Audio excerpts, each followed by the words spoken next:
Mga anak, sinusulat ko sa inyo ang mga bagay na ito upang hindi kayo magkasala. Ngunit kung may nagkasala man, may tagapamagitan tayo sa Ama. Siya ay si Hesukristo, ang matuwid. Siya ang ibinigay na handog para sa kapatawaran ng ating mga kasalanan. At hindi lang ng mga kasalanan natin, kundi pati na rin ng kasalanan ng buong mundo. Nakatitiyak tayong kilala natin ang Diyos kung sinusunod natin ang kanyang mga utos. Ang nagsasabing nakikilala niya ang Diyos, ngunit hindi naman sumusunod sa kanyang mga utos ay sinungaling at wala sa kanya ang katotohanan.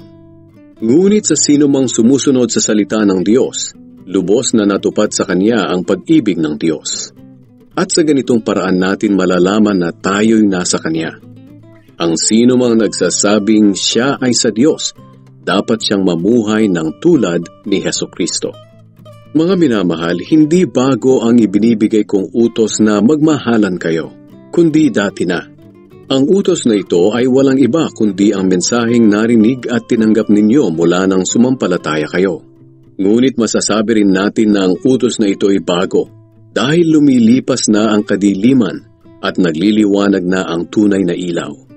At ang katotohanan ito ay nakita sa buhay ni Kristo at maging sa inyo. Ang sino mang nagsasabing siya'y nasa liwanag ngunit napupuot naman sa kanyang kapatid ay nasa kadiliman pa rin. Ang sino mang nagmamahal sa kanyang kapatid ay namumuhay sa liwanag at walang anuman sa buhay niya ang magiging dahilan ng pagkakasala ng kanyang kapwa.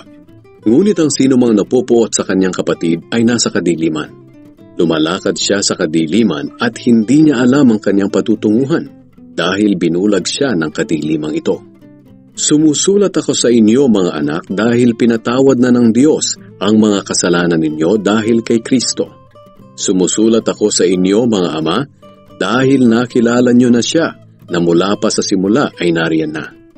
Sumusulat ako sa inyo mga kabataan dahil nalupig na ninyo si Satanas.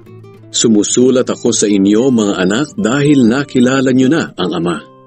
Sumusulat ako sa inyo mga ama dahil nakilala niyo na siya na mula pa sa simula ay nariyan na. Sumusulat ako sa inyo mga kabataan dahil matatag ang inyong pananampalataya.